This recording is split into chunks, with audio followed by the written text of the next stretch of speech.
Hey, first of all, thank you so much, JLUSA family, Uncle Ronald, Deanna, Matt, Hakeem, the whole crew. Thank you all so much.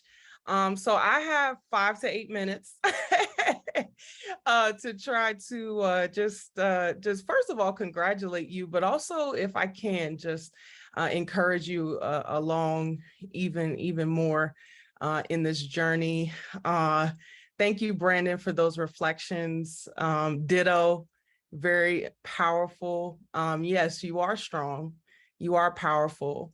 And you are here for such a time as this. And there will be forces. There will be times where you step into places and spaces. It could even be businesses or nonprofits that you have created, where there will be forces that try to shut you up, that try to embarrass you, that try to make you feel less than, but don't you believe it. Don't you believe it for a second, because you are here, your voice, your story, everything that you've been through, even the decisions that you've made, it is all for a purpose, on purpose. So first of all, I want to start by congratulating you once again. Just Leadership USA Leading with Conviction 2022 graduates. I am so proud of you.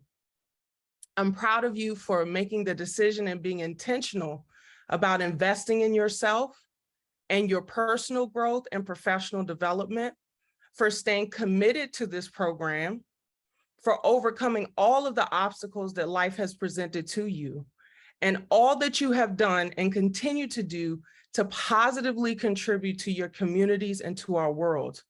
You've already been through so much in your own personal and professional lives, and have already been leading initiatives, policy reform charges, mission-driven organizations and businesses. So you are already established, esteemed, and important leaders in your city, your state, your hometown, and this nation. If I can encourage you, I just want to share one major takeaway that I still keep with me to this day from the Leading with Conviction JLUSA program. The greatest takeaway for me from my time in Leading with Conviction was this concept of, and the skill of, not being afraid to lean in. Somebody put in the chat, lean in all caps. Not being afraid to lean into conflict. Our facilitator, David, opened up the conversation in the session with, conflict is not a bad thing. I really didn't quite understand what this meant when he first presented it, but I quickly found myself in real life situations where I had to begin to make difficult and sometimes and often unpopular decisions. Sometimes I've had to be a whistleblower and a voice for the voiceless, even if I stepped on some folks' toes in the process. Sometimes I've had to be a peacemaker and a referee amongst people when they disagree, and help people to see that we can still disagree, or as some folks say, agree to disagree, and be respectful of one another and still come to an amenable conclusion. As a leader, especially in the spaces that we frequently step into, based on our own personal experiences as directly impacted individuals in criminal and juvenile or youth justice, we have to know our values and stick to them.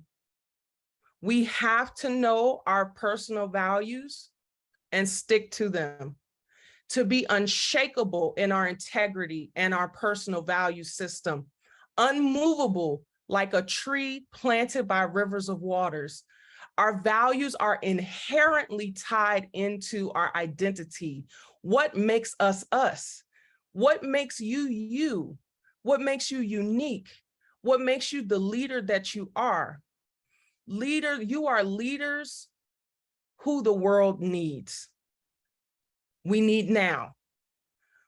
When we are working on policy reform especially as it relates to amending or eradicating abusive, unjust, and/or disenfranchising laws and policies around things such as mandatory sentencing, death penalties, solitary confinement, banning the box, second chances for returning citizens, and those with violent offenses, expunging records, and so on. We naturally have to lean into conflict with society, with the status quo, with political figureheads, with board members, with the powers that be. We have to lean into conflict. We have to have hard conversations and move the needle forward in a room full of people with different backgrounds and with different vantage points on traditionally polarizing issues. We also have to be okay with everyone not liking us, being challenged, and not everyone agreeing with us, with our approach, with our mindset, with our problem-solving process. The skill of leaning into conflict is a skill set that we must be equipped with, even in our own personal lives. If we can commit to this challenge, we become masters at it, and thus more impactful peacemakers, strategists, reformers, and world leaders. No matter what you do, always lean in.